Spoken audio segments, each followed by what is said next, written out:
थी। उस रियासत के लोग बड़े कंजूस और आलसी थे। वे लोग हमेशा यही सोचा करते थे कि काश उनके घर सोने से भर जाते। भले ही उन लोगों के मन में सोने की प्रबल लालसा थी, उस रियासत में रत्ती भर भी सोना नहीं था।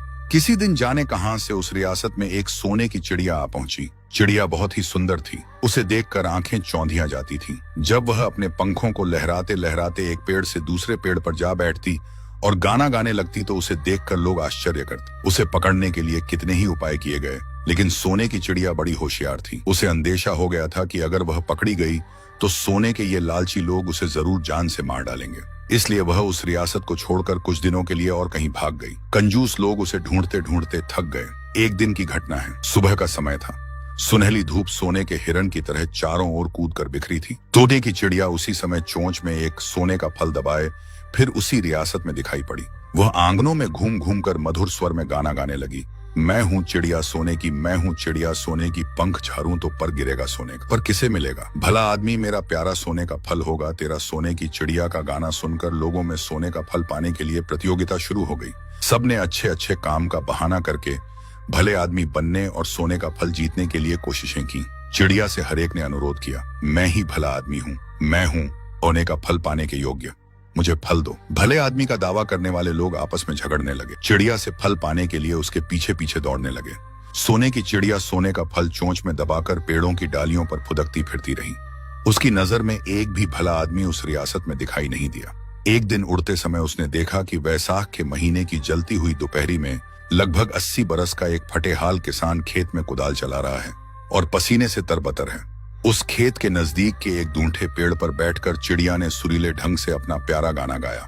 मैं हूँ चिड़िया सोने की, मैं हूँ चिड़िया सोने की, चोंच फैलाकर बड़े प्रेम से नदी का पानी पीती हूँ, भला जानकर सोने का फल बड़े प्यार से देती हूँ। उसने बड़े प्रेम से अपने गाने को कई बार दोहराया, लेकिन उस बूढ़े ने अपना काम छोड़कर एक बार भी उसकी तरफ नहीं देखा।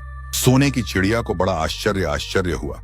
आश्चर्य है, उसके मन में तो जरा सा भी लोभ नहीं है। उसके पास जाकर वह बोली, दादाजी ईसमदेई, दादाजी नमस्ते, सिर्फ 1 मिनट काम रोककर मेरी बात सुनोगे? बूढ़ा कमर सीधी करके खड़ा हुआ और उसकी तरफ देखकर बोला, क्या कहती है, जल्दी कह, देर होती जा रही है, कितना सारा काम बाकी है। सोने की चिड़िया ने पूछा, क्या तुम्हें मेरे आने की बात नहीं मालूम? सोने के फल की बात तुमने नहीं सुनी? बूढ़ा अपने पोपले मुंह से मुस्कुराते हुए बोला, सब मालूम है, परंतु उस फल का लोभ मेरे मन में नहीं है। इसी खेत में मेहनत करके मैं हर साल सोने की फसल उगाता हूँ। मेरे बाल बच्चे उसे खाकर खुशी से दिन गुजार लेते हैं। इससे वह सोने का फल क्या ज्यादा कीमती है? बूढ़े की मीठी मीठी बातें सुनकर चिड़िया का मन खुश हो गया। फिर वह कुछ बोली नहीं। बूढ़े के सामने सोने का फल गिराकर वह न जाने कहां उड़ गई। बूढ़ा बड़ी दुविधा में फंस गया। सोचा, मुझे तो खाने पीने की कमी नहीं है, मैं जैसा हूं वैसा ही ठीक हूं। अमीर बनने की चाह मेरे मन में नहीं है। इस सोने के फल को बेचकर अमीर बन भी गया तो उससे ज्यादा खुशी की बात भला और क्या होगी? इस मुल्क में तो जाने कितने गरीब हैं। मैं अकेले अमीर बन भी गया तो क्या लाभ होगा? मिट्टी में गाड़ देना ही बेहतर होगा। पेड़ हो जाने पर बहुत फलेगा, फल पाकर मैं भी अमीर बनूंगा और मुल्क के और लोग भी। यही सोचकर बूढ़े ने एक बड़ा सा गड्ढा खोदकर सोने का उसमें फल गाड़ दिया। कुछ रोज बाद सोने का अंकुर निकला और धीरे धीरे एक पेड़ खड़ा हो गया। सोने के फल फूल पत्ते से वह पेड़ लद गया। उस मुल्क के लोग उससे फल तोड़कर ले जाने लगे और अपने अपने घरों में सोने के अंबार खड़े कर दिए। सभी ने बूढ़े की तारीफ की। उस मुल्क का नाम पड़ा सोने का मुल्क। लेकिन सोने के मुल्क में रहकर भी बूढ़े का मन खुश न था। वह हमेशा उदास रहता था। लोगों की सराहना को अनसुना करके वह दिन रात सिर्फ उस सोने की चिड़िया की याद किया करता था। उसी की वजह से सारा मुल्क अमीर बना है। यही सोचकर वह फूला नहीं समाता था। उसका दिल चाहता था कि यदि उस चिड़िया से भेंट हो जाती तो बड़ी श्रद्धा से उसकी पूजा करता, खाने को मीठे मीठे फल देता, अपने हाथ से कटोरे से दूध पिलाता। सचमुच एक दिन वह चिड़िया उस मुल्क में आ गई, मानो बूढ़े के मन की बात वह जान गई हो। यह देखकर उसे बेहद आश्चर्य हुआ कि अब को बार किसी ने उसकी ओर आंख उठाकर भी नहीं देखा। केवल वह बूढ़ा उसकी राह देख रहा था। उसने बूढ़े के पास जाकर लागन किया और पूछा, दादाजी सब कुशल मंगल तो है? बूढ़ा सोने की चिड़िया को देखते ही खुशी से नाच उठा, मानो उसे आसमान का चांद मिल गया हो। बड़े प्यार से अपने पास बिठाया और बोला, सब कुछ ठीक है, मेरे पड़ोसी मजे में हैं, सभी मिलजुल कर बड़े प्रेम से रह रहे हैं। उनकी खुशियां देखकर मैं भी खुश हूं, लेकिन एक बात ने मेरी नींद हराम कर दी है। मेरा मन बहुत दुखी है। चिड़िया बोली, कहो कहो क्या बात है, मुझे बताओगे नहीं? बूढ़े ने कहा, मैं तो बूढ़ा हो चला, मेहनत मजूरी करना अब संभव नहीं होता। यूं ही बैठे बैठे दूसरों की कमाई खाना मुझे अच्छा नहीं लगता। यह तो हराम का खाना है। सोने की चिड़िया मुस्कुराकर बोली, समझी, तुम अब मरना चाहते हो। ठीक है, अब मैं चली। इतना कहकर चिड़िया फुर्र हो गई। कुछ समय बाद एक फल चोंच में दबाए हुए आई। वह फल लाल रंग का था। बोली, लो, यह जहर का फल है, इसे खाने से तत्काल बड़े आराम से मरोगे, मरने में कोई तकलीफ नहीं होगी। यह कहकर चिड़िया ने बूढ़े के हाथ पर फल रख दिया और फुर्र हो गई। अब बूढ़ा खूब खुश था। बड़े अनुग्रह के साथ उसने वह फल खाया, पर यह कुछ समय बाद उसने अनुभव किया कि मरने के बजाय उसका शरीर बदलता जा रहा है। वह 20-22 साल का एक जवान बन गया है। उसकी बाहों में दुगनी ताकत आ गई है। सोने की चिड़िया ने जहर के फल के बदले अमृत का फल खिलाकर उसे ठग दिया है। बूढ़ा जवान बन गया। यह खबर सारे मुल्क में तत्काल फैल गई। उसे देखने के लिए दिन रात भीड़ लगी रही। बूढ़े के जवान रूप को देखकर लोगों की आंखें खुल गईं। सभी ने अनुमान लगाया कि चिड़िया ने बूढ़े को क्यों सोने का फल खिलाकर जवान बनाया है। उसी राज्य में एक राजा था, जिसके एक बेटी थी। राजा अपनी एकलौती पुत्री से बहुत प्रेम करता था और उसको घूमने का बहुत शौक था। जब एक दिन वह महल में टहल रही थी, तो उसने दासियों के मुंह से सोने की चिड़िया का जिक्र सुना, और यह भी कि वह चिड़िया बहुत ही चमत्कारी है। यह सुनकर राजकुमारी से रहा नहीं गया। वह तुरंत राजा के पास गई और उनसे आज्ञा लेकर सोने की चिड़िया की तलाश में चल पड़ी। उसकी सुरक्षा के सैनिकों की एक टोली और 2 दसिया भी उसके साथ गए। राजकुमारी हर जंगल, झरना, पहाड़, नदी चारों तरफ देख लिया, मगर उसे सोने की चिड़िया का कहीं भी पता नहीं चला। तभी राजकुमारी की एक दासी ने कहा, राजकुमारी जी, इस चिड़िया को ढूंढना हमारे बस की बात नहीं। हमको वहां चलना चाहिए जहां वह बूढ़ा रहता है, क्योंकि अब वहीं बता सकता है कि सोने की चिड़िया कहाँ है। राजकुमारी ने कहा, ठीक है, जल्दी चलो, मुझे वह सोने की चिड़िया किसी भी हालत में मेरे पास चाहिए। और वह सभी बूढ़े के घर की तरफ चल दिए। वहां पहुंचकर सभी की आंखें फटी की फटी रह गईं। उन्होंने देखा कि जहां पहले कभी झोपड़ियां हुआ करती थीं, आज वह सोने के महलों में चमचमा रही है, और एक बड़ा आम का पेड़ सोने के फलों से लदा हुआ खड़ा है। यह देखकर राजकुमारी को बड़ा आश्चर्य हुआ। तभी एक बहुत सुंदर योद्धा पुरुष उसी की तरफ चलते हुए आ रहा था। राजकुमारी ने जब उसे देखा तो वह देखती ही रह गई। वही भी अपनी नजर उस पर से हटा ही नहीं पा रही थी। नौजवान ने राजकुमारी और उसकी सेना को देखा तो उसने सोचा, सबकी तरह यह भी मुझे देखने आए होंगे। यह चिड़िया ने तो मेरे साथ बहुत बुरा किया। तभी राजकुमारी ने नौजवान से पूछा, क्या तुम मुझे यह बता सकते हो कि सोने की चिड़िया कहाँ रहती है? तभी राजकुमारी की एक दासी बोली, राजकुमारी जी, यही तो वह बूढ़ा है जिसे सोने की चिड़िया ने रातों रात जवान बना दिया। यह जानकर कि सोने की चिड़िया इतनी चमत्कारी है कि बूढ़े को जवान बना देती है। अब राजकुमारी उसको देखने को और भी उत्सुक हो उठी। उसने उत्सुकता से पूछा, बताओ, वह सोने की चिड़िया कहाँ है?